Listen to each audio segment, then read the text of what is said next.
మమ్మల్ని ఎంతో మిక్కిలిగా ప్రేమ కలిగిన మా ప్రియ పరలోకపు తండ్రి, మీ పరిశుద్ధ పాదాలకు వందనాలు, స్తోత్రాలు చెల్లిస్తున్నాం. మీ కృపను బట్టి, కనికరాన్ని బట్టి, మీరు మమ్మల్ని ప్రేమించి ఇచ్చిన ఈ మంచి తరుణం బట్టి స్తోత్రాలు. ఈ యొక్క నాయనా బుధవారం మా ప్రభా మీ సన్నిధిలో కూడుకోవడానికి కృప చూపినందుకై స్తోత్రాలు. గడిచిన వారం నాయన కొంత అనారోగ్యత వల్ల కలుసుకోకపోయినాం, క్షమించండి తండ్రి, దయ చూపించండి. ఈరోజు ఈ యొక్క కూడికలో మేమేం నేర్చుకోవాలో దయతో మీరే నాతో మాతో మాట్లాడి మహిమ తెచ్చుకోమని యేసుక్రీస్తు నామంలో ప్రార్థించి వేడుకుంటున్నాము తండ్రి, ఆమేన్. ఆమేన్. డిస్టర్బెన్స్ ఏమన్నా వస్తుందా? ఏం లేదు. లేదు ఏం లేదు. ఫ్యాన్ సౌండ్ కానీ ఏం లేదు. మంచిది. ప్రియులారా, దేవుని యొక్క సన్నిధానంలో మనం యాకోబు కుమారులు అనే శీర్షికను ప్రారంభించాం. దాన్ని ఒక 2 వారాల్లో ముగించుకుందాం. చివరి ధ్యానాలు మనం జ్ఞాపకం చేసుకున్నాం. రండి, ఆదికాండ గ్రంథం 49వ అధ్యాయము. ఆదికాండ గ్రంథం 49వ అధ్యాయము 22వ వచనం నుండి చదువుకుందాం. 22వ వచనం నుండి. యోసేపు ఫలించడి కొమ్మ, ఊట యొద్ద ఫలించడి కొమ్మ, దాని రెమ్మలు గోడ మీదికి ఎక్కి వ్యాపించును. పిలుకాండ్రు అతని వేధించిరి, వారు బాణములను వేసి అతని హింసించిరి. యాకోబు కొలుచు పరాక్రమశాలి అయిన వాని హస్తబలము వలన అతని విల్లు బలమైన దగును. ఇశ్రాయేలు నాకు బండయు మేపడి వాడును ఆయను. నీకు సహాయము చేయు నీ తండ్రి దేవుని వలనను పైనుండి మింటి దీవెనలతోనూ క్రింద దాగి ఉన్న అగాధ జలముల దీవెనలతోనూ స్తనముల దీవెనలతోనూ గర్భముల దీవెనలతోనూ నిన్ను దీవించు. సర్వశక్తుని దీవెన వలనను అతని బాహుబలము దిట్టపరచబడును. నీ తండ్రి దీవెనలు నా. మరలా చదువుకుందాం. ప్రియులారా, ఈరోజు మనం యోసేపును గురించి ధ్యానించబోతున్నాం. యోసేపును గురించి యాకోబు ఏం చెప్పాడు? యోసేపు ఫలించెడి కొమ్మ. కానీ యోసేపు అనే పేరుకు అర్థం వేరుగా ఉంది. అయితే 2 పేర్లు కూడా ఇతనికి తగినవే. ఇతని యొక్క జీవితంలో మేలుకరంగా ఈ 2 పేర్లు కూడా జరిగినవే. ఆ సంగతులు మనం ధ్యానం చేద్దాం. అసలు యోసేపు అనే పేరుకు అర్థం ఏమిటి? రండి, దేవుని వాక్యంలో నుండి ప్రియులారా, ఆదికాండ గ్రంథం 30వ అధ్యాయము. ఆదికాండ గ్రంథం 30వ అధ్యాయము 23, 24 వచనాలు చదువుకుందాం. ఆదికాండ గ్రంథం 30వ. అప్పుడు ఆమె గర్భవతి అయి కుమారుని కని దేవుడు నా నింద తొలగించిననుకొనెను. మరియు ఆమె యెహోవా మరి ఒక కుమారుని నాకు దయచేయును గాక అనుకొని అతనికి యోసేపను పేరు పెట్టెను. చాలమ్మా. యాకోబు కుమారులో యోసేపు 11వ వాడు. రాహేలు ఇతన్ని కని యెహోవా నాకు మరి ఒక కుమారుని దయచేయును అనుకొని ఇతనికి యోసేపు అని పేరు పెట్టింది కదండి. యోసేపు అనగా అర్థం ఏంటి అంటే కలుపుకొని పోవాడు, యాడింగ్, కలుపుకొని పోడువాడు అని అర్థం. తనను ద్వేషించిన సహోదరులను పరామర్శించి కలుపుకొని వారిని కాపాడి వారిని సంరక్షించినట్టుగా మనం పరిశుద్ధ గ్రంథంలో చదువుతాం. అందుకనే రండి, దేవుని వాక్యంలో నుండి ఆదికాండ గ్రంథం చిట్ట చివరి అధ్యాయం చూడండి. ఆదికాండ గ్రంథం చిట్ట చివరి అధ్యాయంలో ప్రియులారా, యోసేపు పలికిన ఒక చక్కని మాట మనం జ్ఞాపకం చేసుకుందాం. 19, 20 వచనాలు. ఆదికాండ గ్రంథం 50వ అధ్యాయం. భయపడుకుడి, నేను దేవుని స్థానమందున్నానా? మీరు నాకు ఉమ్. కీడు చేయను ఉద్దేశించితిరి గాని నేటి దినమున జరుగుచున్నట్లు అనగా బహు ప్రజలను బ్రతికించున్నట్లుగా అది మేలుకే దేవుడు ఉద్దేశించెను. ఉమ్. కాబట్టి కాబట్టి ఉమ్. భయపడుకుడి, నేను మిమ్మును మీ పిల్లలను పోషించదనని చెప్పి వారిని ఆదరించి వారితో ప్రీతిగా మాటలాడెను. విన్నారా? యోసేపు అన్నలు అతనికి ఎంతో కీడు చేశారు. అతనికి ఎంత కీడు చేశారంటే అతన్ని చనిపోయిన వాడి కింద లెక్కేసుకునేటట్టుగా చేశారు. తన అన్నలకి ఎంత ద్వేషం ఉందంటే అతని మీద, అతడు తన ఐడెంటిటీని చెరిపివేశారు వాళ్ళు. ఏమండి, యోసేపు చనిపోయాడు అని తండ్రి దగ్గర నిర్ధారణ చేశారు. ఆ తరువాత అతన్ని చంపడానికి గొయ్యిలో వేశారు. కానీ దేవుని దయ వలన చంపడానికి ఇష్టపడక ఇస్మాయిలీలకు అమ్మేశారు. ఆ తరువాత అతను దేశంగాని దేశంలో బానిసగా బ్రతికినటువంటి పరిస్థితులు మనం ఎరుగుదుము. అలాగైతే అతని జీవితానికి అంత కీడు చేసినప్పటికీ ప్రియులారా, యోసేపు ఏమన్నాడండి? భయపడకుడి, నేను దేవుని స్థానమందున్నానా? మీరు నాకు కీడు చేయ ఉద్దేశించారు, కానీ దేవుడు అది ఈనాడు జరుగుతూ ఉన్నట్టు మేలుకే దాన్ని ఉద్దేశించారు.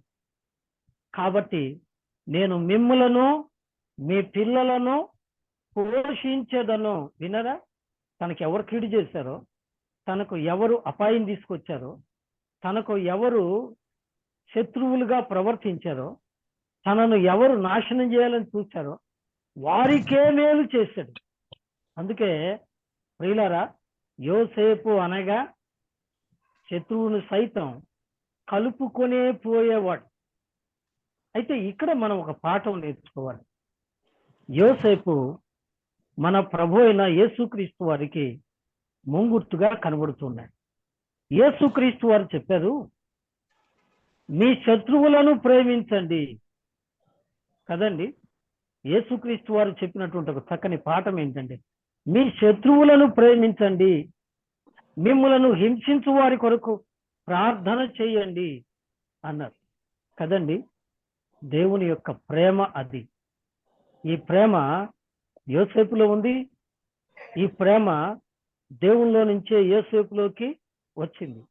ఆ ప్రేమ యేసుక్రీస్తు మన కొరకు చూపబడింది. అలాగైతే యేసుని నమ్మిన మనలో కూడా ఈ ప్రేమ ఉండాలి. ఏ ప్రేమ? తన కీడు చేసిన వారిని సైతము మేలు చేసే ప్రేమ ఎవరికి ఉండాలి? క్రైస్తవులకు ఉండాలి, క్రీస్తును నమ్మిన వారికి ఉండాలి. అందుకనే అతనికి పేరు కలుపుకొని పోయేవాడు. అందుకే తను ద్వేషించిన సహోదరులను పరామర్శించి కలుపుకొని వారిని కాపాడి ఏం చేశాడండి? తన పేరును సార్థకం చేసుకుంటాడు. తండ్రి అయితే యాకోబు అయితే అతనికి ఏం పేరు పెట్టాడండి? యాకోబు అతనికి ఏం పేరు పెట్టాడు? యోసేపును ఏమన్నాడు? ఇతడు ఫలించేడి కొమ్మ అని చెప్తున్నాడు. ఐగుప్తు దేశంలో బానిసగా వెళ్ళినను తాను ఫలించే కొమ్మగా ఉన్నాడు. అంతేకాదు, ఐగుప్తులో బానిసైన అతను, ఐగుప్తీయుల చేత బానిసగా హింసింపబడిన అతను ఏం చేశారండి? ఐగుప్తీయులను అంత మాత్రమేనండి? కాదు, ప్రపంచ ప్రజలందరినీ పోషించాడు కదండి. ఆకలి దప్పులు తీర్చాడు దేవుడు తనకి ఇచ్చిన జ్ఞానంతో. అందుకే ఫరో అతనికి ఒక పేరు పెట్టాడు కదండి. ఏమిటి ఆ పేరు? ఏమండి ఆ పేరు ఏంటి చెప్పండి? ఆ పేరు ఏంటి అంటే జప్నత్. రైట్. 41వ అధ్యాయం ఆదికాండ గ్రంథం 41వ అధ్యాయం 45వ వచనం. మరియు ఫరో యోసేపునకు జప్నత్పనేహు అని పేరు పెట్టి అతనికి ఓను యొక్క యాజకుడైన పొతీఫరు కుమార్తెను ఇచ్చి పెళ్లి చేసెను. విన్నదా? జప్నత్ పనేహు అంటే అర్థం ఏంటండి? ఏమండి? Provider of the world. ఏమండి? ప్రపంచమును పోషించువాడు, పోషకుడు కదండి. నిజమే. ఎంత స్థితికి ఎదిగాడు అతడు. ఏమండి? నష్టపోయినవాడు, కానీ అందరికీ మేలు చేశాడు. ఇప్పుడు చూడండి, ఇతని యాకోబు ఏమంటున్నాడు? యోసేపు ఫలించడి కొమ్మ, ఓట యొద్ద ఫలించడి కొమ్మ. మొదటి లైన్ చూడండి, యోసేపు ఫలించడి కొమ్మ. ఎక్కడ ఫలించాడు? ఓట యొద్ద ఫలించడి కొమ్మ అన్నాడు. ఓట అనగా, ఇప్పుడు ఒక మాట చదువుదాం చూడండి. జకరియా గ్రంథం 13వ అధ్యాయము మొదటి వాక్యం విందాం. జకరియా గ్రంథం అండి, 13వ అధ్యాయము మొదటి వాక్యం చదువుతారా? ఆ దినమున పాపమున అపవిత్రతను పరిహరించుటకై దావీదు సంతతి వారి కొరకును యెరూషలేము నివాసుల కొరకును ఊట ఒకటి తీయబడును. జకరియా ఏమన్నాడండి? ఇశ్రాయేలు పాపములు పరిహరించడానికి ఊట ఒకటి తీయబడును అన్నాడు. ఈ ఊట ఎవరు? ఈ ఊట మన ప్రభు అయిన యేసుక్రీస్తు వారే. ఏమండి? ఊట ఆయనే జీవజలముల ఊట. అందుకే ప్రభువారు అన్నారు, ఒకడు నా యందు విశ్వాసం ఉంచిన ఎడల వాని కడుపులో నుండి జీవజల నదులు ప్రవహించును కదండి. కాబట్టి జీవజల నది ఆయనే, జీవజలముల ఊట ఆయనే కదండి.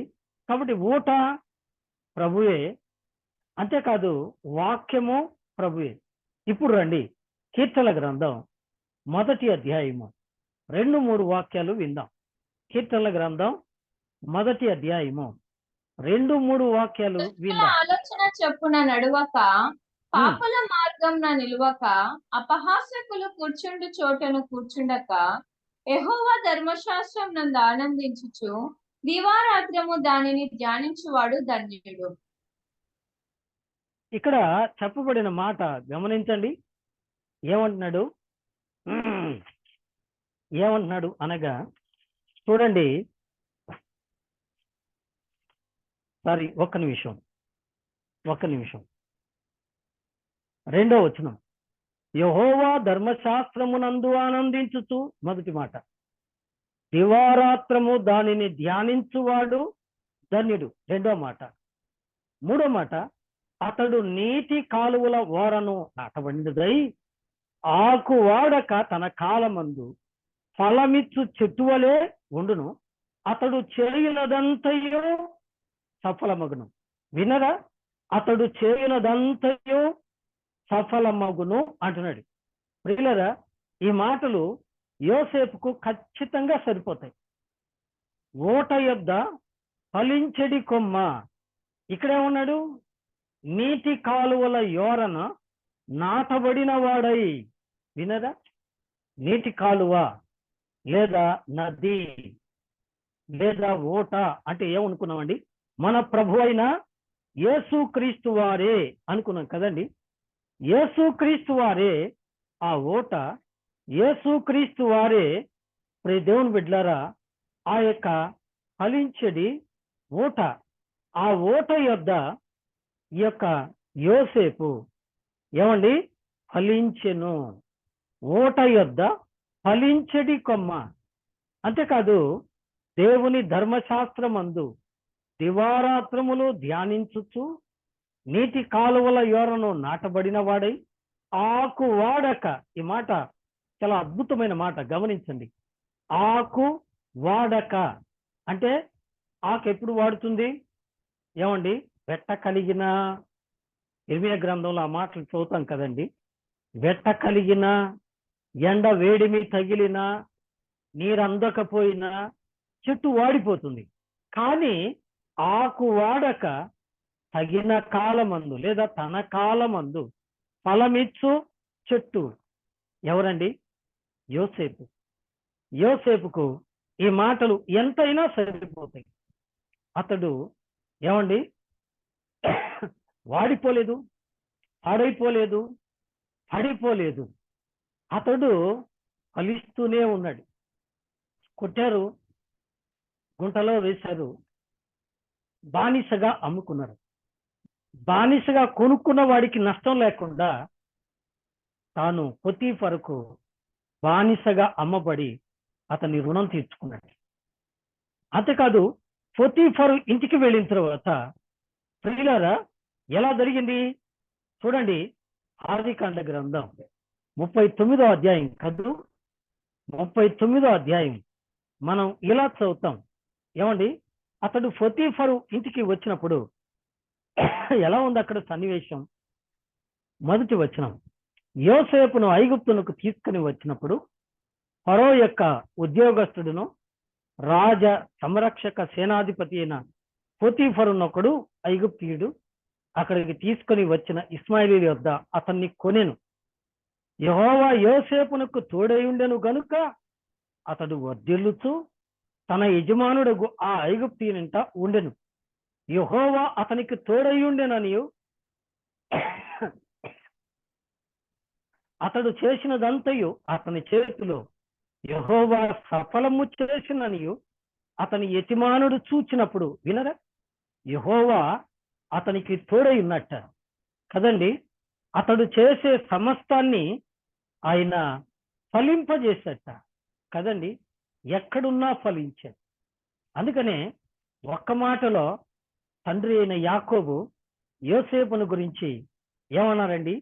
యోసేపు ఫలించడి కొమ్మ, ఓట యొద్ద ఫలించడి కొమ్మ, దాని రెమ్మలు గోడ మీదికి ఎక్కెను అంటున్నాడు. విన్నారు? యోసేపు అన్నదమ్ములు అతన్ని కొట్టి పడగొట్టి అతన్ని నాశనం చేయాలని చూసినప్పటికీ అతడు ఫలించి తీగవలే ఎదిగి ఎక్కడికి ఎక్కడండి? ఆ దినాల్లో ప్రపంచానికి తలమానికం లాంటిది ఐగుప్తు. ఐగుప్తు ప్రపంచాన్ని ఏలుతున్న సామ్రాజ్యం. అట్టి సామ్రాజ్యానికి ఈయన ప్రతినిధి అయ్యాడు. ఏమండి, ప్రపంచానికి అధినేత అయ్యాడు. చూసారా దేవుడు ఎంతగా ఆయన్ని అభివృద్ధి పరిచాడో? ఏమండి, దాని రెమ్మలు గోడ మీదికి ఎక్కి వ్యాపించను. యోసేపు బానిసగా ఐగుప్తుకు అమ్మివేయబడిన దేవుడు ఆయన్ని ఆ దేశానికి అధిపతిగా చేసి విస్తరింపచేశాడు. ఇప్పుడు రండి ఇంకా ముందుకు వెళదాం. చూడండి, విలుకాండ్రు 23వ వచనం, అతన్ని వేధించిరి, వారి బాణములను వేసి అతన్ని హింసించిరి. ఆదికాండ గ్రంథం 49వ అధ్యాయము 23వ వచనం. ఎవరి విలుకాళ్ళు? విలుకాళ్ళు బాణం వేసి అతన్ని హింసించారట కదండి, వేధించారు. వారి బాణములు వేసి అతన్ని హింసించారు. ఈ విలుకాళ్ళు ఎవరో కాదండి, అతని యొక్క అన్నలే కదండి. అతని అన్నలే, అతని యొక్క శరీర సంబంధమైన సహోదరులే. ఈ సహోదరులే విలుకాండ్ర వలె అతన్ని వేధించారు. మరి దేవుని బిడ్డలారా, ఈనాడు కూడా ఈ పరిస్థితులు మనం సంఘంలో చూస్తాం. సంఘంలో సహోదరులే, ఆ రొట్టెలో పాలు పొందేవారే, ఆ సంఘంలో బాధ్యతలో పాలు పంచుకునేవారే ఆత్మీయ పిల్లలను హింస పెడుతున్నారు. సంఘాన్ని చీలుస్తూ ఉన్నారు, సంఘాన్ని పాడు చేస్తూ ఉన్నారు. అయినప్పటికీ ఏమండి, విలుకారులు బాణాలు వేసినప్పటికీ దేవుడు అతన్ని ఆశీర్వదించినట్టుగా చూస్తాం. ఎలా ఆశీర్వదించాడో కొన్ని తలంపులు మనం ఇక్కడ చూద్దాం. చూడండి, దేవుని వాక్యంలో నుంచి ఆదికాండం 49వ అధ్యాయము 24వ వాక్యం. యాకోబు కొలుచు పరాక్రమశాలి అయిన వాని యొక్క హస్తబలము అతని విల్లును బలమైనది అగును. ఇశ్రాయేలునకు బండయు మేపెడి వాడును ఆయనే. నీకు సహాయము చేయు నీ తండ్రి దేవుని వలనను పైనుండి మింటి దీవెనలతోనూ క్రింద దాగి ఉన్న అగాధ జలముల దీవెనలతోనూ, స్తనముల దీవెనలతోనూ, గర్భముల దీవెనలతోనూ నిన్ను దీవించు సర్వశక్తిని దీవెనలు అతని బాహుబలమును దిట్టపరచును. వినరా? యాకోబు చెప్తున్నాడు, యాకోబు కొలుచు పరాక్రమశాలి అయిన వాని హస్తబలము. ప్రియులరా, దేవుడు యాకోబునకు తను తాను ఎలా బయలుపరుచుకున్నాడు? సర్వశక్తి గల దేవుడును అని కదండి. ఆదికాండ గ్రంథం 35వ అధ్యాయము 11వ వచనాన్ని విద్దాం. చదవండి. ఆదికాండము 35వ అధ్యాయము. దేవుడు, నేను సర్వశక్తి గల దేవుడను, నీవు ఫలించి అభివృద్ధి పొందుము. జనముల సమూహమును నీ వలన కలుగును, రాజులను నీ గర్భవాసమున పుట్టెదరు. నేను సర్వశక్తి గల దేవుడును గనుక నీవు ఫలించి అభివృద్ధి పొందుము. వినరా? అంతేకాదు 28వ అధ్యాయంలో నీ తండ్రి దేవుడను, అబ్రహాము దేవుడను, ఇస్సాకు దేవుడను, నీ దేవుడను నేను నీకు తోడై ఉంటాను అని చెప్పారు. కాబట్టి యాకోబుకు ఆయన సర్వశక్తి గల దేవుడు అనే పేరిట ప్రత్యక్షమయ్యారు. అందుకనే ఆయనను ఏమని చెప్తున్నాడండి? పరాక్రమశాలి అయిన దేవుడు. ఏమండి?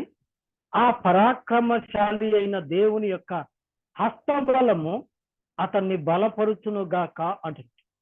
ప్రియులారా, నీ దేవుడు ఎవరో నీకు తెలుసా? నీ దేవుడు ఒక్కడయ్యున్న దేవుడు, ఒకే ఒక్క దేవుడు. ఆయనే సర్వశక్తి గల దేవుడు. నేను సర్వశక్తి గల దేవుడును, అంతేకాదు నేను సర్వ శరీరులకు దేవుడును, నాకు అసాధ్యమైనది ఏదైనా కలదా అని ప్రభు అంటున్నారు. అయితే ఈ పూట నీ దేవుని బలము నీకు తెలుసా? ఆయన నిన్ను బలపరచాలని అనుకుంటున్నాడు. అందుకనే యాకోబు కొలుచు పరాక్రమశాలి అయిన వాని హస్తబలము వలన అతని విల్లు బలమైనది. ఇప్పుడు రండి, పరాక్రమశాలి ఎవరు? అసలు పరాక్రమశాలి అంటే పోరాడి గెలుచువాడు అని అర్థం. పోరాడింది ఎవరు? మన ప్రభు అయిన యేసుక్రీస్తు వారు. ఎవరితో పోరాడాడు? మరణ బలము గలవానిని. హెబ్రీ పత్రిక 2వ అధ్యాయంలో ఆ మాటలు చూస్తాం కదూ. హెబ్రీలకు రాసిన పత్రిక 2వ అధ్యాయము కదండి. ఏం చదువుతాం అక్కడ? 2వ అధ్యాయం, 14వ వచనం అనుకుంటా కదండి. చదువుదాం. హెబ్రీలకు రాసిన పత్రిక 2వ అధ్యాయము. 14వ వచనమే. కాబట్టి రక్త మాంసములు గలవారైనందున ఆ ప్రకారమే మరణం యొక్క బలము గలవానిని, అనగా అపవాదిని మరణము ద్వారా నశింపచేయుటకును, జీవితకాలం అంతయు మరణ భయము చేత దాస్యమునకు లోబడిన వారిని విడిపించుటకును ఆయన కూడా రక్త మాంసములలో పాలివాడాయను. చాలండి. ఏంటంట? మరణ బలము గలవానిని, అనగా అపవాదిని మరణము ద్వారా నశింపజేయడానికి పోరాడి గెలిచాడు ఆయన. అందుకనే ఆయన ఏమై ఉన్నాడు? పరాక్రమశాలి అయి ఉన్నాడు కదండి. యాకోబు దేవుడు యేసు ప్రభువారే, పరాక్రమశాలి యేసు ప్రభువారే. యేసు ప్రభువారు అతన్ని బలపరుచును. అందుకనే నా కుమారుడు తిమోతి, క్రీస్తు యేసునందు నీవు బలవంతుడవు కమ్ము అని పౌలు గారు తిమోతికి చెప్పినట్టుగా మనం తిమోతి పత్రికలో 2వ అధ్యాయంలో 1వ వచనంలో చదువుతాం కదా కదండి. కాబట్టి ఇంకో మాట ఇక్కడ ఏమంటున్నాడు? యాకోబు కొలుచు పరాక్రమశాలి అయిన వాని హస్తబలము వలన అతని విల్లు బలమైనదగును, ఇశ్రాయేలునకు బండ మేపెటివాడును ఆయనే. విన్నదా? బండ. 18వ కీర్తనలో దావీదు అన్నాడు, యెహోవా నా శైలము, God is my rock, Lord is my rock అన్నాడు. బండ. ఎవరి బండ? ఆ బండ క్రీస్తే అని పౌలు గారు తేల్చి చెప్పారు కదండి. కొరింథీ రాసిన పత్రికలో 1 కొరింథీ 10వ అధ్యాయము 2వ వాక్యంలో కదా, ఆ బండ క్రీస్తే. కాబట్టి క్రీస్తనే బండ. రెండవది, మేపేడి వాడును ఆయనే. గొర్రెలను మేపేవాడు ఎవరండి? కాపరి. యేసు ప్రభువు వారు అన్నారు యోహాను సువార్త 10వ అధ్యాయంలో, నేను గొర్రెలకు నిజమైన కాపరిని. గమనిస్తున్నారా? ఏమన్నాడండి? నేను గొర్రెలకు నిజమైన కాపరి. నిజమైన కాపరి గొర్రెల కొరకు తన ప్రాణమో పెట్టును. నిజమే ప్రియులారా, ఆయనే బండ, ఆయనే కాపరి, ఆయనే ప్రభు అయిన క్రీస్తు. మన ప్రభు అయిన క్రీస్తే మనలను మేపు కాపరి. అందుకే 10వ అధ్యాయంలో అంటాడు, నా యొద్దకు వచ్చువాడు, నా యందు విశ్వాసం ఉంచువాడు లోపలికి పోవచ్చు, బయటికి వెళ్ళుచు, మేత మేయుచు ఉండును. విన్నరా? మేపువాడును ఆయనే, బండ కూడా ఆయనే. ఆయన ఇప్పుడు దీవిస్తున్నట్ట. చూడండి ఎన్ని దీవెనలో వరుసగా. రండి, నీకు సహాయము చేయు నీ తండ్రి దేవుని వలన ఒకటి, పైనుండి మింటి దీవెనలతోనూ ఒకటి. రెండవది, క్రింద దాగి ఉన్న అగాధ జలముల దీవెనలతోనూ. ఇక మూడవది, స్తనముల దీవెనలతోనూ గర్భముల దీవెనలతోనూ నిన్ను దీవించు సర్వశక్తుని దీవెనలు అతని బాహుబలమును దిట్టపరచును. వినరా? ఇక్కడ మనకి ఎన్ని కనబడుతున్నాయి? 3 దీవెనలు కనబడుతున్నాయి. ఒకటి మింటి దీవెన, ఏమండి? Heavenly blessing. రెండవది అగాధ జలముల దీవెన, బ్లెస్సింగ్ ఆఫ్ ఎర్త్. మూడవది స్తనముల దీవెన, గర్భముల దీవెన. వీటిలో ఉన్న అర్థాలు మనం గమనించాలి. ఆకాశము నుండి వర్షం కురుస్తుంది, అది దీవెనే కదా. సకాలానికి వర్షం కురిస్తే పంటలు పండుతాయి, మంచి ఫలితాలు వస్తాయి, మనిషి లాభం సంపాదిస్తాడు, భోజనం చేస్తాడు. ఈ దీవెన మెండుగా ఇచ్చాడు యోసేపు. కనుకనే యోసేపు దేవుడిచ్చిన జ్ఞానంతో పంట సమకూర్చి ప్రపంచాన్ని పోషించాడు కదండి. 7 సంవత్సరములు విస్తారమైన వానలతో పంట విస్తారంగా పండింది.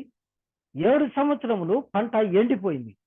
అయితే మొదటి 7 సంవత్సరముల పంటను సమకూర్చి మిగిలిన 7 సంవత్సరములు ప్రపంచాన్ని పోషించిన వాడు కదండి.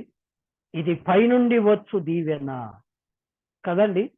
రెండవది, క్రింద దాగి ఉన్న అగాధ జలముల దీవెన. ఈ మాటలు అగాధ జలములు అంటే అర్థం ఏంటి? బాగా అర్థం చేసుకోండి. భూమిలో నుంచి వచ్చే జలం ఏంటి? ఇది ఇశ్రాయేలుకు దేవుడిచ్చిన గొప్ప దీవెన. ఇదే దేవుని పిల్లల దీవెన. భూమిలో నుండి వచ్చే ఆ యొక్క జలము పెట్రోల్ కదా. ఈ పెట్రోలు ప్రపంచంలో అన్నిటికంటే ఎక్కువగా ప్రపంచ మార్కెట్ను ప్రభావితం చేస్తుంది కదండి. అందులో నుంచే పెట్రోల్ వస్తుంది, అందులో నుంచి వస్తుంది డీజిల్ వస్తుంది, అందులో నుంచే క్రూడ్ ఆయిల్ వస్తుంది, అందులో నుంచే కిరసనాయిల్ ఆయిల్ వస్తుంది. ఎవ్రీథింగ్ కదండి. అది భూగర్భములో ఉండే దీవెన. ఇంకా మీరు ఆలోచించాలి, భూగర్భములో ఉండే దీవెన, అగాధ జలముల దీవెన. వినరా? దేవుడు వారికి దాహం వేస్తుంది అని కన్నీరు పెట్టినప్పుడు మోషే ప్రార్థించగా బండను చీల్చి బండలో నుండి జీవ జలమును పంచిపెట్టాడు దేవుడు. ఇశ్రాయేలు ప్రజలకు ఆయన ఇచ్చిన గొప్ప దీవెన కదండి. భూమిలో నుండి జీవజలాన్ని ఇచ్చాడు దేవుడు. ఇది ఎంత గొప్ప దీవెన అండి. ఇది యోసేపు వలన ఇశ్రాయేలుకి ఇచ్చిన దీవెన. ఇక మూడవ దీవెన స్తనముల దీవెన, గర్భ ఫలముల దీవెన. ప్రియులారా, ఈ మాటలు చదివినప్పుడు నాకు ఒక మాట జ్ఞాపకం వస్తుంది. రండి దేవుని వాక్యంలో నుండి ద్వితీయోపదేశ కాండము అని 32వ అధ్యాయము. ద్వితీయోపదేశ కాండము 32వ అధ్యాయము చౌదమ 13వ వాక్యం. భూమి యొక్క ఉన్నత స్థలముల మీద వానిని ఎక్కించెను, పొలము పంట వానిని తినిపించును, కొండ బండ నుండి తేనెను, చెక్కుముక్కి రాతి బండ నుండి నూనెను వినగా అతనికి జుర్రింపజేసెను. కొండ బండ నుండి తేనిచ్చేట, చెక్కుముక్కి రాతి బండ నుండి నూనె ఇచ్చారట. రాతిలో నుంచి వచ్చే నూనె ఏంటండి? ఇది పెట్రోల్ కాదా? నిజమే. ఇంకా ముందుకు వెళదాం. అతన్ని జుర్రించెను, ఆవు మజ్జిగను, గొర్రె మేకల పాలను, పచ్చి పాలను, గొర్రె పిల్లల కొవ్వును, బాషాను పొటేళ్ల మేకలను, గోధుమల మెరికల సారమును నీకిచ్చి తిని, నీవు త్రాగిన మద్యము ద్రాక్షల రసము. కదండి, ఎంత గొప్ప దీవెనండి. దేవుడు ఏమిచ్చారట? ఎంత గొప్ప దీవెన! స్తనముల దీవెన. ఏమండి, స్తనంలో నుంచి పాలు వస్తాయి. పాలు దేవుని వాక్యం. పాలు దేవుని వాక్యానికి సాదృశ్యం. వాక్యము చేత దేవుడు దీవించాడు. గర్భముల దీవెన. ఏమండి, గర్భముల దీవెన అంటే సంతానం. ఏమండి, గర్భఫలము ఆయన ఇచ్చు బహుమానమే, కుమారులు ఆయన ఇచ్చు స్వాస్థ్యమే. ఎంత గొప్ప దీవెనండి. ఇంకా ముందుకు వెళదాం. రండి, ఇంకా ముందుకు వెళదాం. 26వ వచనం, ఆదికాండ గ్రంథం 49వ అధ్యాయము 26వ వచనం. నీ తండ్రి దీవెనలు నా పూర్వీకుల దీవెనల పైన చిరకాలము పర్వతముల కంటే హెచ్చుగా ప్రబలమగును. అవి యోసేపు తల మీదను తన సహోదరుల నుండి వేరుపరచబడిన వాని నడినెత్తి మీదను ఉండెను. విన్నదా? ఇక్కడ చెప్పబడిన మాటలు మీరు గమనించండి.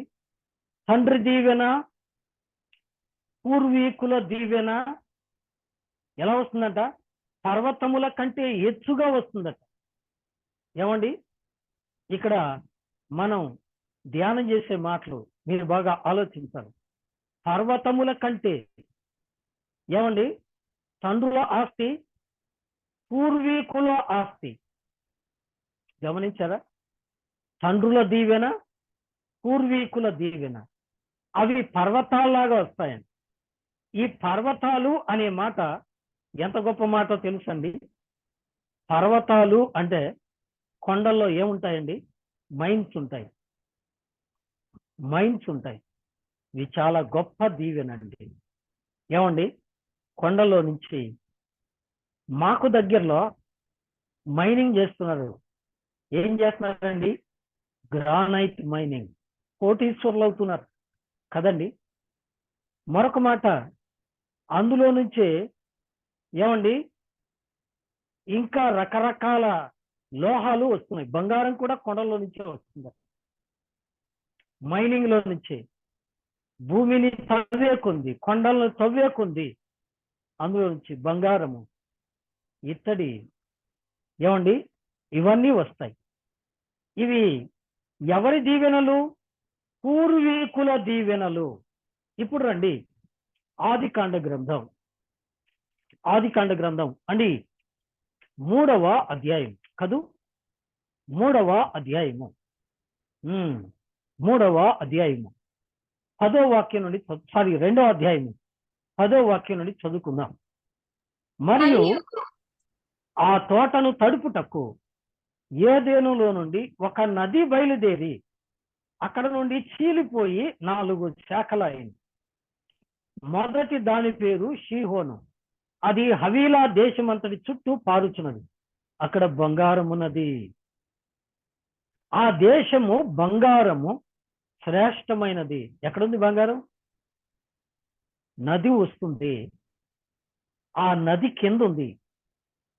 నది ఏమండి తోటలో నుంచి వస్తుంది. ఇది పూర్వీకులు ఏమండి ఆదాము నుండి వచ్చిన ఆశీర్వాదం. భూమిలో ఆ నది కింద ఏముందంట? బంగారు ఉందట. ఇంకా అక్కడ బోళమును గోమేధికమును దొరుకును. ఏమండి? బంగారమును గోమేధికమును దొరుకును. ఏమండి? ఎందుకంటే ఎక్కువగా ఏం చదువుదాం కదండి, ఈ మాటలన్నీ చదువుకుంటూ పోతే ఇక్కడ అతని పితరుడైన ఏమండి ఆదాము దీవెన అతనికి వచ్చింది. అతని తండ్రి అయిన గొర్రెల కాపరి అయిన యాకోబు దీవెన అతనికి వచ్చింది కదండి. ఎన్ని దీవెనలు? ఇక్కడ 5 రకాల దీవెనలు ఉన్నాయి. 5 రకాల దీవెనలు. ఒకటి మంటి దీవెన, హెవెన్లీ బ్లెస్సింగ్, అంటే ఆకాశపు దీవెన. 2 అగాధ జలముల దీవెన, భూగర్భములో నుండి వచ్చే దీవెన. 3 తనముల గర్భఫలముల దీవెన. వినరా? 4వది తండ్రి దీవెన. 5వది పూర్వీకుల దీవెన. ఎవరి మీదకి వస్తాయట? యోసేపు మీదకి. అంటే తన సహోదరుల నుండి వేరుపరచిన ఏమండి తన సహోదరులు అతన్ని కొట్టి, వీడు అడ్రస్ లేకుండా పోవాలి, వీడు మనలో బాగా ఉండకూడదు, వీడు అత్తపాతాళానికి పోవాలి, చచ్చిపోవాలి, వీడు మనతో ఉండకూడదు అనుకొని నాశనం చేయాలని ప్రయత్నిస్తే ఏమండి దేవుడు ఏం చేశాడండి? రోమీయులకు రాసిన పత్రిక 8వ అధ్యాయము 28వ వచనం, దేవుడు తనను ప్రేమించిన వాడిని ఏమండి సమస్తమును సమకూడి జరిగిస్తారట. ఆ వచనం మీరు గుర్తుపెట్టుకోండి. సమస్తము సమకూడి జరిగినాయి. అతడు కొట్టబడింది, అతడు అమ్మబడింది, అతడు బానిసగా బతికింది ప్రపంచానికి అతినేత కావటానికి. ఈ ఆశీర్వాదాలన్నీ కూడా అతని మీదకి రావడానికి అతన్ని ఇచ్చించాడు ప్రభువు. అందుకొరకు సమస్తము సమకూడి జరిగించాడండి. అలాగైతే మన ప్రభు అయిన యేసుక్రీస్తు వారు కూడా మన కొరకు కొరడాలతో కొట్టబడ్డారు, ముఖాన ఉమ్మి వేయబడ్డారు, గడ్డం వెంట్రుకలు చిరికి వేయబడ్డారు, తల మీద ముళ్ళతో గుచ్చబడ్డారు, ధారలుగా రక్తము కచ్చారు, చేతులు కాళ్లను ఇనుప చేళ్ల చేత బిగించుకుని సిలువలో ఎర్రని ఎండలో వేలాడి తన ప్రాణాన్ని రక్తాన్ని ధారబోచారు. ఆయన దేహమంతా కొడాలతో చీల్చుకున్నారు. ఆయన యొక్క ప్రక్కలో బల్యంతో పొడిచారు. నాశనమగు పోవుగాక అని ఇశ్రాయేలీల పెద్దలే అన్నారు. కానీ ఆయన అన్ని నామాల కంటే పైనామాన్ని పొందాడు. అంతేనా అండి? అంతేనా? ఇప్పుడు రండి, చదువుతారా? ఎఫెసీ పత్రిక తీయండి. ఎఫెసీలకు రాసిన పత్రిక 1వ అధ్యాయము 3వ వాక్యాన్ని విందాం. ఎఫెసీలకు రాసిన పత్రిక యొక్క తండ్రి యగు దేవుడు స్తుతింపబడును గాక. ఆయన క్రీస్తునందు పరలోక విషయములలో ఆత్మ సంబంధమైన ప్రతి ఆశీర్వాదమును మనకు అనుగ్రహించెను. ఎట్లనగా ఏమండి తుమిత ఊడిపోయే ముక్క లాంటి ఉద్యోగం కాదు.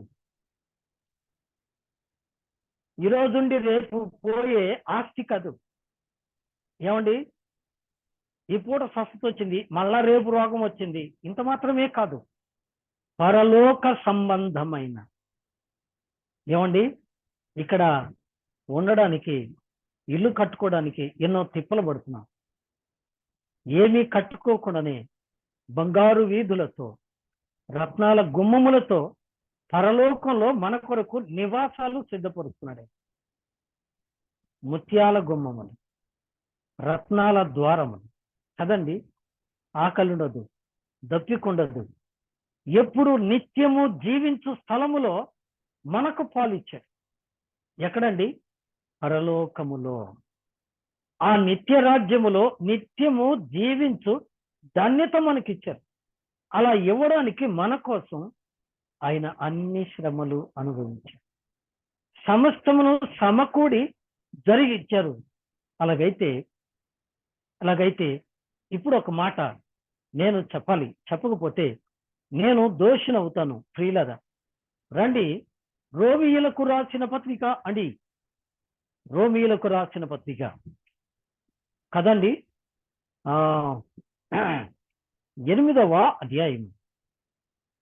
రోమీయులకు రాసిన పత్రిక 8వ అధ్యాయము 17వ వచనాన్ని చూద్దాం. మనము రోమీయులకు రాసిన పత్రిక వారసులు అనగా దేవుని వారసులము, క్రీస్తుతో కూడా మహిమ పొందుటకు ఆయనతో శ్రమ పడినడలా క్రీస్తు తోడి వారసులము. ప్రియ స్నేహితుడా, సోదరి, శ్రమలు వస్తున్నాయని బాధపడుతున్నావా? కష్టాలు వస్తున్నాయని కుంగిపోతున్నావా? క్రీస్తును నమ్ముకున్నందుకు వేదనలు ఏమండి? నిజమే. ఇందాక ఒక బ్రదర్ అడిగాడు ఫోన్లో, ఏందన్నా ఎప్పుడు నీకు బాధలే రోగాలే, నువ్వు బాగుండేది ఎప్పుడన్నా అంటే, ప్రభు దగ్గరికి వెళ్ళిన తర్వాత నేను కదండి, ఈ బాధలు, ఈ రోగాలు, ఈ కష్టాలు ఇవన్నీ కూడా అక్కడికి వెళ్ళిన తర్వాత అన్నీ మర్చిపోతాం కదండి. ఆయన మనకిచ్చే ఆ గొప్ప స్వాస్థ్యాన్ని దగ్గరికి వెళ్ళినప్పుడు ఇవన్నీ మర్చిపోతాం. సమస్తమును మరచి నిత్య సంతోషంలో ఉంటాం. అందుకనే ప్రభువారు ఏం చేశారంట? పరలోక సంబంధమైన ప్రతి ఆశీర్వాదం యోసేపు తన సహోదరులకు ఏమండి సమస్తమును ఇచ్చాడు. వారు ఎంత కీడు చేసినా వారిని పోషించాడు, వారికి గొప్ప దీవెన ఇచ్చాడు. అయితే వారు యోసేపును మరచి, దేవుని మరచి వారు నష్టపోయారు. కనుక ఈ పూట వాక్యం వింటున్న నీవు, ప్రభు నీ కొరకు తన ప్రాణం పెట్టి స్వాస్థ్యాన్ని ఇచ్చాడు. నీవు ఆయన కొరకు ఆ స్వాస్థ్యాన్ని, వారసత్వాన్ని పొందాలి అంటే నువ్వేం చేయాలి? క్రీస్తు తోడి శ్రమ పొందిన ఎడల, దేవుని నామానికి స్తోత్రం. శ్రమలకు ఓర్చుకుంటున్నావా?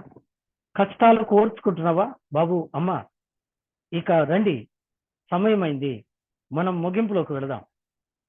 యాకోబు తన 11వ కుమారుడైన యోసేపును గురించి చెప్పిన మాటలన్నిటినీ మనం ధ్యానం చేశాం. అయితే ఇప్పుడు ప్రియ దేవుని బిడ్డలారా, మోషే ఏం చెప్పాడో మనం గమనిద్దామా? మోషే ఏం చెప్తున్నాడో మనం గమనిద్దాం. రండి, ద్వితీయోపదేశ కాండము 33వ అధ్యాయం. ద్వితీయోపదేశ కాండము 33వ అధ్యాయం. రండి, ద్వితీయోపదేశ కాండము 33వ అధ్యాయం. మోషే ఏం చెప్తున్నాడో మనం గమనిద్దాం. 13వ వచనాన్ని చూద్దాం. 33వ అధ్యాయం. ఆకాశ పరమార్థముల వలన, మంచు వలన, క్రింద కృంగి ఉన్న అగాధ జలముల వలన, సూర్యుని వలన కలుగు ఫలములోని శ్రేష్ఠ పదార్థముల వలన, చంద్రుడు పుట్టించు శ్రేష్ఠ పదార్థముల వలన, పురాతన పర్వతముల శ్రేష్ఠ పదార్థముల వలన, నిత్య పర్వతముల శ్రేష్ఠ పదార్థముల వలన, సంపూర్ణముగా ఫలించు భూమికి కలిగిన శ్రేష్ఠ పదార్థముల వలన యెహోవా అతని భూమిని దీవించును. పొదలో నుండిన వాని కటాక్షము యోసేపు తల మీదికి వచ్చును. తన సహోదరులలో ప్రఖ్యాతి నొందిన వాని నడినెత్తి మీదికి అది వచ్చును. అతని వృషభమునకు మొదట పుట్టిన దానికి ఘనత కలదు. అతని కొమ్ములు గురుపోతు కొమ్ములు, వాటి వలన అతడు భూమి అంతముల వరకు జనులను త్రోసివేయును. ఎఫ్రాయిం యొక్క 10 వేలును, మనష్షే యొక్క వేలును అలాగున నుందురు. వినరా? అంతే ఉన్నాయి. ఇప్పుడు ఈయన అంటున్నాడు, చూడండి, పొదలో నుండిన వాని కటాక్షము యోసేపు తల మీదికి వచ్చును గాక. వినరా? అదే యాకోబు ఏమన్నాడండి? యాకోబు కొలుచు పరాక్రమశాలి అయిన వాని యొక్క దీవెన అన్నాడు కదండి. యాకోబు దేవుడు తనకు ప్రత్యక్షమైన ఆ దర్శనాన్ని బట్టి దీవించాడు. ఇప్పుడు మోషేకు దేవుడు ఎక్కడ ప్రత్యక్షమయ్యాడు? ఈ మాటలు మనం నిర్గమకాండం 3వ అధ్యాయంలో చూస్తాం కదా. పొదలో నుండిన వాని కటాక్షము. పొదలో నుండిన వాడెవరు? మన ప్రభు అయిన యేసుక్రీస్తు వారే కదా. అవును, ఎలయనగా మన దేవుడు దహించు అగ్ని. ఈ అగ్ని ఏమండి నాశనం చేసే అగ్ని కాదు, జీవము పంచే అగ్ని. ఇక ఈయన దీవించిన దీవెనలు చూద్దాం. మొదటిది, ఆకాశ పదార్థముల వలన, మంచు వలన. మొదటిది, ఆకాశ పదార్థముల వలన, మంచు వలన. ఆకాశము నుండి ఏమొస్తాయి? మంచు ఎక్కడి నుంచి వస్తుంది? ఆకాశం నుండే వస్తుంది. ఆకాశం నుంచి వచ్చే పదార్థాలు ఏంటి? వర్షం వస్తుంది, మంచు పడుతుంది. అంతేనా అండి? సూర్యుని వేడి కూడా వస్తుంది. ఆకాశ వర్షము వచ్చి పదార్థం ఇస్తుందట. ఏమిటా పదార్థం? భోజనం ఇస్తుంది. ఇది మొదటి మాట. రెండవది, ఆకాశము నుండి ఆహారము కురిపించి వానిని పోషించును అని కీర్తన గ్రంథంలో చదువుతాం. దేవుడు ఆకాశము నుండి ఆహారం కురిపించట. ఏం కురిపించాడండి? మన్నా. దీన్నే ఏమన్నారు? దేవదూతల ఆహారం. Praise the lord. ఆకాశం నుండి కూడా పోషించగల దేవుడు, మంచు నుండి కూడా పోషించగల దేవుడు. అది ఎలా ఉంది? మంచులా కురిచిందండి. ఇక రెండో దీవెన, క్రింద కృంగి ఉన్న అగాధ జలముల వలన. క్రింద కృంగి ఉన్న అగాధ జలముల వలన. ఈ విషయాలు ఇందాకే చెప్పాను. క్రింద కృంగి ఉన్న అగాధ జలాలు అంటే ఏమిటో, భూమి లోపల నుంచి వచ్చే ఆ యొక్క అగాధ జలాలు. ఏమండి? కొండ బండ నుండి నూనె ఇచ్చాడు. ఇంకా సూర్యుని వలన కలుగు ఫలము, శ్రేష్ఠ పదార్థముల వలన. చంద్రుడు పుట్టించు శ్రేష్ఠ పదార్థముల వలన. ఏమండి? ఈ మాటలు మీరు ఆలోచించాలి. సూర్యుడు వలన ఏమొస్తుంది? ఒక్క మాటలో చెప్పచ్చు. సూర్యుడి వలన ఏమొస్తుందండి? జీవం వస్తుంది. సూర్యుడి ఎండ తగలకపోతే మనిషి బలహీనుడైపోతాడు. ఒక చెట్టు కానీ, ఒక వృక్షం కానీ, ఒక మొక్క కానీ, ఒక జీవి కానీ, ఒక జంతువు కానీ ఏదైనా బ్రతకాలి అంటే సూర్యరశ్మి కావాలి. రశ్మితో మొక్కలు ఆహారాన్ని సిద్ధపరుచుకుంటాయి కదండి. భూమి నుండి నీటిని తీసుకుంటాయి, ఆకాశము నుండి సూర్యరశ్మిని తీసుకుంటాయి, గాలి నుండి ఆక్సిజన్ తీసుకుంటాయి. మూటి యొక్క ప్రక్రియ జీవం పోసుకుంటుంది. అదే జీవితం. నిజమే ప్రియులారా. ఆ యొక్క సూర్యుని నుండి వచ్చు శ్రేష్ఠ పదార్థము, చంద్రుడు నుండి వచ్చి శ్రేష్ఠ పదార్థం వెన్నెల, మంచు. ఏమండి? ఎంత గొప్ప దీవెన చూచారా? ఇది ప్రపంచ మానవాళికి దేవుడిస్తున్న దీవెన. ఏమండి? ఇంకా ముందుకు వెళదాం. పురాతన పర్వతములు శ్రేష్ఠ పదార్థముల వలన, నిత్య పర్వతములు శ్రేష్ఠ పదార్థముల వలన, సంపూర్ణముగా ఫలించు భూమికి కలిగిన శ్రేష్ఠ పదార్థముల వలన యెహోవా అతని భూమిని దీవించును. వినరా? యాకోబు చెప్పిందే షార్ట్ సైజ్ చేసి మోషే చెప్తున్నాడు. పురాతన పర్వతాలు, నిత్య పర్వతాలు. విన్నారా? పురాతన పర్వతాలు ఏంటి? నిత్య పర్వతాలు ఏంటి? ఏమండి, ఇక్కడ ఒక చక్కని పోలిక ఉంది. ఒక చక్కని పోలిక. దేవుడు యోసేపుకి ఇచ్చిన 7 దీవెనలు ఏమండి, గొప్ప దీవెనలు. మండుచున్న పొదలో కనబడిన వాని కటాక్షము యోసేపు తల మీదికి వచ్చును అని చెప్తున్నాడు.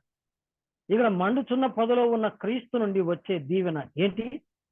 సూర్యుని వలన కలుగు దీవెన, ఆకాశము వలన కలుగు దీవెన, నిత్య పర్వతాల వలన కలుగు దీవెన. ఏమండి, సూర్యుడు అంటే ఏమండి, సూర్యుడు అంటే దేవుడు. దేవుని వాక్యంలో 84వ కీర్తనలో మనం చూస్తాం, దేవుడైన యెహోవా సూర్యుడును కేడెమునై ఉన్నాడు అని చూస్తాం కదండి.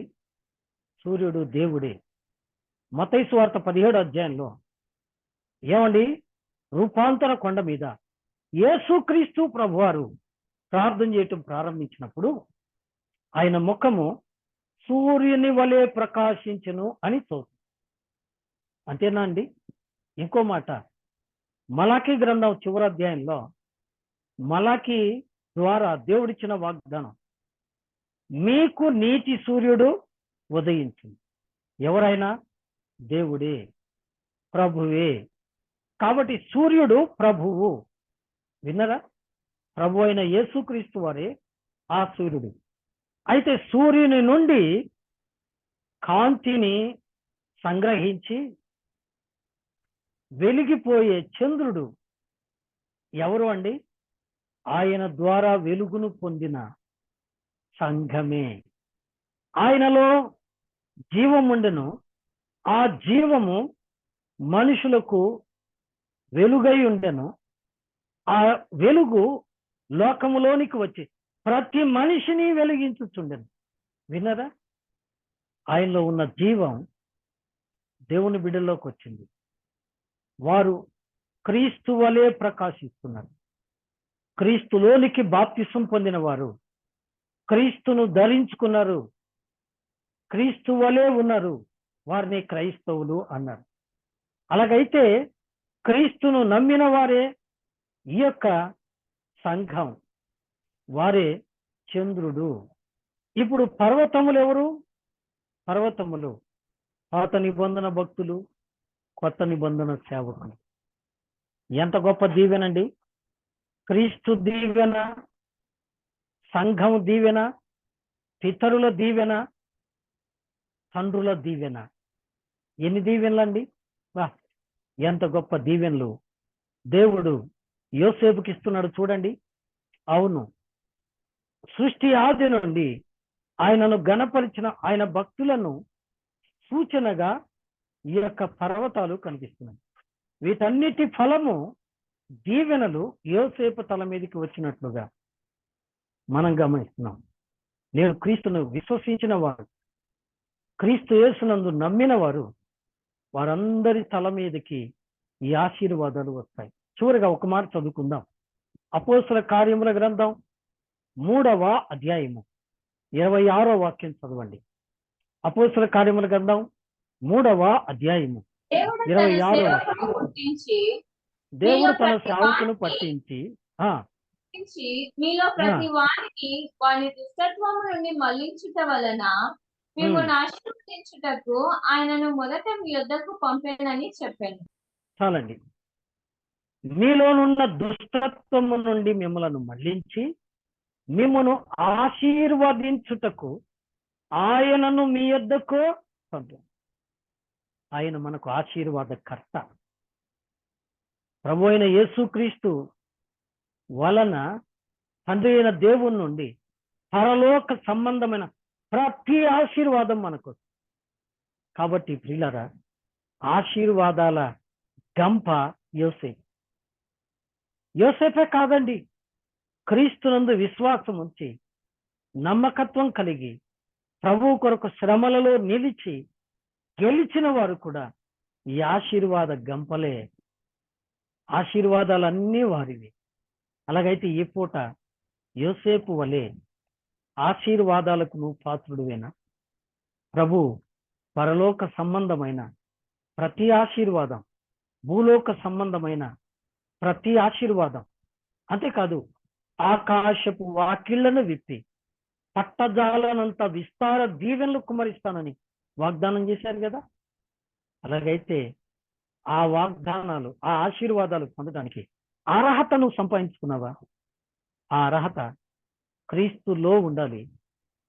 క్రీస్తును నమ్మాలి.